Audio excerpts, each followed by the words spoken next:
Well, this screenplay was so sharp that you can say it had a lot of bite.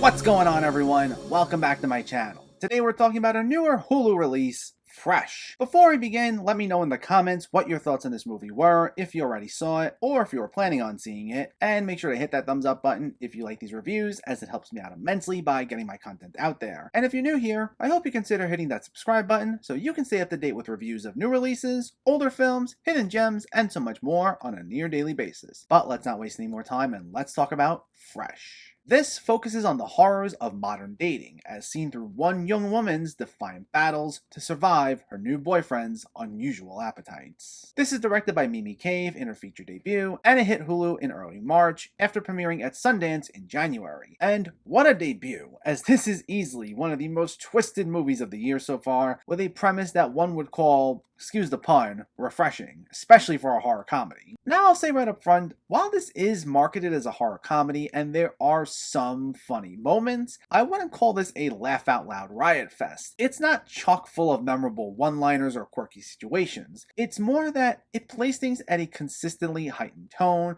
while just inserting the occasional quip in there. And while that wasn't exactly what I was expecting going in, that doesn't make this any less entertaining, though it is sometimes uncomfortable. It'll make you squirm in your seat, but I also think it did a nice job of balancing out what's seen versus what's implied. It's kind of difficult to discuss this movie without getting into spoilers, though all I'll say is, based on the plot synopsis I provided, it's not hard to put two and two together regarding what the boyfriend's appetites are, and I'm sure, considering I'm getting this out a few weeks late, you'll already know what it is by now. But once we enter that territory, which by the way is at a half hour in when we finally get the opening credit sequence, things really ramp up a notch. Our two leads are played by Daisy Edgar Jones and Sebastian Stan. I'm not familiar with Jones' work prior to this, but with just this one performance, I'm already excited to see more from her, as she gives us a really enjoyable and relatable character to follow. Because a lot of her arc, at least at first, really does explore the frustrations with dating, as we see on one particular date that goes horribly wrong in the film's opening. And because of the mounting agitation she feels over it, it might not lead to some of the best decisions made. And we've all been there before, where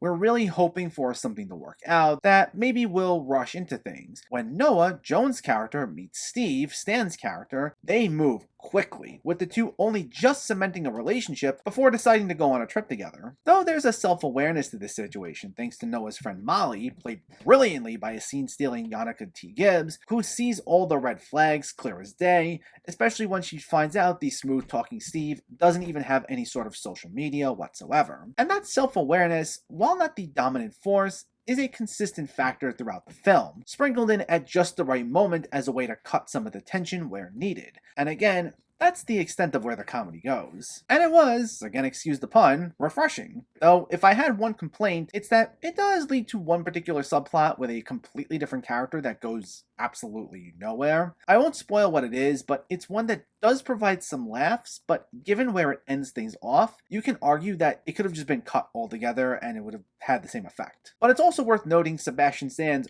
brilliant performance, who plays Steve with such a silky smoothness that it makes it all the more unsettling when he reveals his true intentions. The way he calmly talks Noah through several horrific interactions in such a nonchalant way adds an extra layer of dread to the film, though what makes things even more complicated is the fact that he does seem to have some genuine affection for her, which gives him a sense of unpredictability that I liked. And I love this absolutely bizarre relationship that forms between the two. Cave's direction, in addition to the rock-solid chemistry between Stan and Jones, allows for a lot of mounting tension to be formed, making for a fairly engrossing experience. Now, there's the occasional pacing issue here and there, in addition to the one subplot I mentioned, but believe me when I say, this will mostly have you hooked, especially once we get to the final act. We get a brilliant payoff to that looming sense of dread that's been lurking over the film for much of the runtime. It gives the film a bit of an explosive feel, though it also doesn't feel like an abrupt tonal shift. It's not a total change in pace, but rather an organic buildup of all the eeriness we've seen up until that point. And given the fact it ends on such a strong note, it really goes to show how sharp this screenplay was. Fresh is, well, a breath of fresh air, and a great addition to the horror comedy genre. While there's the occasional pacing issue here and there, it's mostly an eerie, consistent thrill ride that mixes chills with some nicely timed laughs that don't feel like jarring tonal shifts. Also containing two excellent lead performances from Daisy Edgar Jones and Sebastian Stan, this makes for a great debut from Mimi Cave, and if you haven't seen this yet, it's definitely worth checking out.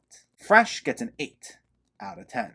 So let me know, did you see Fresh, or are you planning to see it, and what were your thoughts? Did you find it creepy? Did you find it funny? Let me know in the comments below so we can discuss. Also, if you enjoyed this video, please give it a like and share it, and for more movie reviews and film discussion, please make sure to hit that subscribe button to stay updated. Thanks for watching everyone, and keep having fun with film.